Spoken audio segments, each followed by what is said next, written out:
মুসলমান পাড়ায় এসে এইরকম করবে আর হিন্দু পাড়ায় এইরকম করবে। সাথী খন্দকার ভোট দিতে আসুন, ওকে জিজ্ঞাসা করবে আপনাকে ভোট আমরা দেবো, তো আপনি মরে গেলে আপনাকে পুরানো হবে না কবর দেওয়া হবে, আগে এটা বলতে হবে। কোনোদিন পার্টি করি না, করছি না, করবো না, এসআর করতে দেবো না, দেবো না, দেবো না। আজকে এসআর হচ্ছে কেন? 2026-এ ভোট কাকে দেবো, কোন দিকে দেবো, এখন 20 মিনিট, কিন্তু লাস্টে বোম বাস্টিং করবে ইনশাআল্লাহ। যেদিকে আঙুল বাড়াবো সেই দিকে আমরা ভোট দেবো। আমাদের বোকা বানানো হয়েছে। 98 লক্ষ হিন্দুদের নাম বাদ যাবে, 2 থেকে 1 লক্ষ মুসলমান বাদ যেতে পারে কি তাও সন্দেহ। আর পশ্চিমবাংলা সরকার আর কেন্দ্রীয় সরকারের মধ্যে কতটা মাখামাখি আছে দেখছি দেখছি। আমরা পশ্চিমবাংলা সরকারকে বিশ্বাস করেছিলাম, আজকে পশ্চিমবাংলা সরকার মুসলমানদের মেরুদণ্ড অনেক ভেঙে দিয়েছে। এটা বাংলার মানুষ আমরা জানি। ওয়াকফ সম্পত্তি আমরা হস্তক্ষেপ করেছে। আমরা যখন ওয়াকফ সম্পত্তি নিয়ে আমরা পদে নেমেছিলাম, এই পশ্চিমবাংলার মুখ্যমন্ত্রী বলেছিল আপনারা গুলোগুলি করবেন না, গুলোগুলি করলে আমাদের চেয়ে বেশি কেউ খারাপ হবে না। বাংলার মানুষ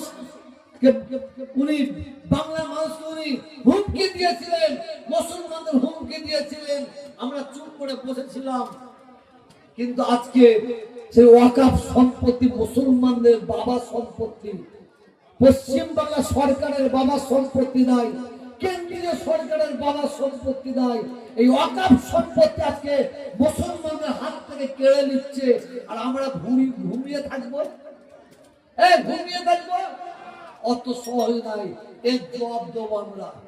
এসআর করতে দেবো না, মমতা ব্যানার্জি বলেছিল না, এসআর করতে দেবো না, দেবো না, দেবো না। আজকে এসআর হচ্ছে কেন? ওবিসি করতে দেবো না, দেবো না, সেই ওবিসিটা বন্ধ করা হলো কেন? আমি এখনো চুপ করে আছি, বিশ্বাস করে আমি কিছু বলি না। কারণ অনেক মুসলমানদের নেতা বেরোয়, তারা নেতা সেজে মুসলমানদের ভোট নেবার জন্য। আমি কোনোদিন খুদার কসম, আমার আল্লাহ এক, কাবা এক, কুরআন এক, বাপ এক, আমার মা এক, আমি কোনোদিন পার্টি করি না, করছি না, করবো না। তবে আল্লাহর কসম খেয়ে বলছি, যতদিন বেঁচে থাকবো আমি আমার কওমের জন্য, আমার জাতির জন্য, মানুষের জন্য কথা বলছি, বলে যাবো ইনশাআল্লাহ, ইনশাআল্লাহ। শুধু আমি চাই আপনারা আমার পাশে থাকবেন তো। না মুনাফিকে হাত তুলছে, ইমানদারি হাত তুলে বলুন তো থাকবেন তো? ওই হাত দেখবে, একটু দেখি না। মুনাফিকদের হাত তুলবেন না, যারা মুনাফিক হাত তুলবেন না, যারা ইমানি মুসলমান হাত তুলে দেখান। নারে তাকবীর, নারে তাকবীর। আমরা 2026-এ ভোট কাকে দেবো, কোন দিকে দেবো, এখন 20 মিনিট, এখন আমরা কোন দিকে দেবো এই দিকে যাচ্ছি না। আপনারা আমার দিকে অপেক্ষা করবেন তো ইনশাআল্লাহ। দরকার হয় মুখ্যমন্ত্রীর সঙ্গে সরাসরি বসবো, দরকার হয় কি বলে ওবিসির সঙ্গে সরাসরি বসবো, ফাইসালা করবো, এসে বাস্তিন করবো মুসলমান। আমরা এই পথে চলবো। আমাদের কথা শুনতে আমরা শুনবো, আমাদের কথা শুনবে না আমরা শুনবো না।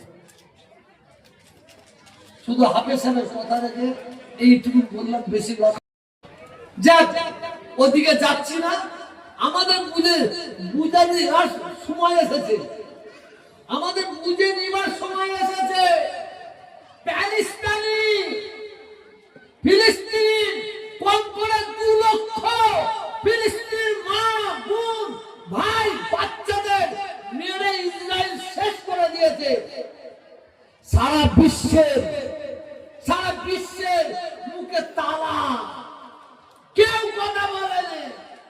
আর ইরানের মানুষ কিছু বিক্ষোভ করেছিল, তাতে 3 থেকে 3.5 হাজার মানুষ মারা গেছে। তার জন্য নেটো আজকে আজকে তারা মিটিং করছে এত মানুষ কেন মারা হলো, কিছু বুঝতে পারলেন না? ইরানের 3 থেকে 3.5 মানুষ মারা গেছে, তার জন্য সারা বিশ্বের নেটো যারা আছে কি বলে কমিটির মধ্যে আছে, তারা আজকে মিটিং করছে ইরানকে জবাব দিতে হবে এত লোক কেন মারা হলো। বেঈমানের বাচ্চারা কানা হয়ে গিয়েছিল, বেঈমানের বাচ্চারা কালা হয়ে গিয়েছিল। আবার ফিলিস্তিনের বাচ্চা বাচ্চা শিশু আজকের দিনে খেতে পায়নি, যে খাবার গরুরা খায়নি, ছাগলরা খায়নি, ঘোড়ারা খায়নি, সেই খাবার ফিলিস্তিনের মানুষ খাচ্ছে, মা খাচ্ছে, বোন খাচ্ছে, বাচ্চা শিশুগুলো খাচ্ছে। 1 থেকে 1.5 লক্ষ থেকে 2 লক্ষ মানুষকে মারা হয়েছে।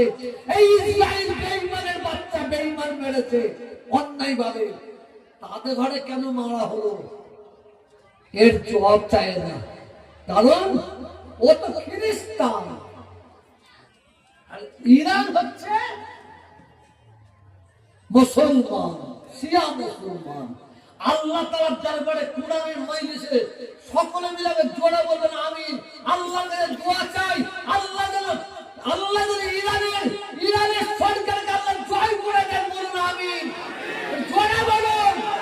আমেরিকাকে যেন আল্লাহ ধ্বংস করে দেয়, বলুন আমিন। ইসরায়েলকে যেন আল্লাহ ধ্বংস করে দেয়, বলুন আমিন।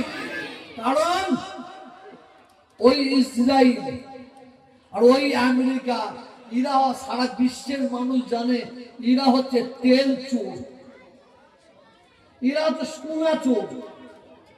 ওই যে একটা দেশের বাদশাকে দিয়ে চলে এলো, কি না দেয় ভুলে গেলাম, 98 লক্ষ হিন্দু মরে যাবে, 98 লক্ষ হিন্দুদের নাম বাদ যাবে, 2 থেকে 1 লক্ষ মুসলমান বাদ যেতে পারে কি তাও সন্দেহ আছে। আমি বলেছিলাম লিগ্যাল ভাবে হোক, ইললিগ্যাল ভাবে না হয়।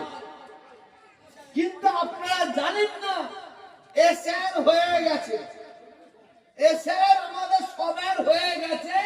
মোবাইলটা দেখলেই বুঝতে পারবেন।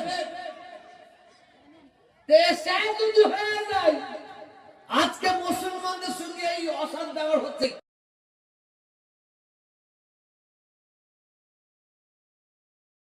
দেখে কি বলবো, পায়খানা করে পানি নিতে গিয়ে আঙুল ঢুকে দিয়েছে। কারণ এসআর করতে গিয়ে দেখে যত বাদ পড়ছে সব অমুসলিম অমুসলিম অমুসলিম। অতএব এইদিকে ঘোরাবার জন্য আবার বললে এই নিয়ে এসো, ওই নিয়ে এসো, এই নিয়ে আসো। সেই দিন তো দেখলাম একজন কবরের মাটি পর্যন্ত নিয়ে চলে গেছে দাদু। কথা বুঝতে পারছেন না? এসআরটা করছে শুধুমাত্র মুসলিম কমকে আমাদের হ্যারাস করার জন্য, আমাদের ভয় দেখাবার জন্য। তবে এখানে মায়েরা বসে, বোনেরা বসে আছেন, আমি এখন নয় 1 মাস 1.5 মাস পরে বলবো, আপনার টেলিভিশনের খবর ফলো করবেন, সোশ্যাল মিডিয়ার খবর ফলো করবেন, কাগজে ফলো করবেন। আমি এখন এদের কীর্তিকলাপ দেখছি, কীর্তিকলাপ দেখছি, এরা কি বলতে চাইছে, কি করতে চাইছে। কিন্তু লাস্টে বোমবাস্টিং করবে ইনশাআল্লাহ। যেদিকে আঙুল বাড়াবো সেই দিকে আমরা ভোট দেবো, যেদিকে আঙুল বাড়িয়ে দেবো সেই দিকে আমরা ভোট দেবো, বলুন ইনশাআল্লাহ। শুধু আমার পাশে আপনারা থাকবেন তো? এটা হাত তুলে দেখান, এই ক্যামেরাম্যানরা দেখে নাও, হাত তুলে দেখান। আপনারা থাকবেন তো?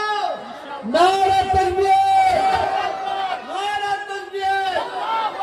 কিছু ঘাবড়াবে না।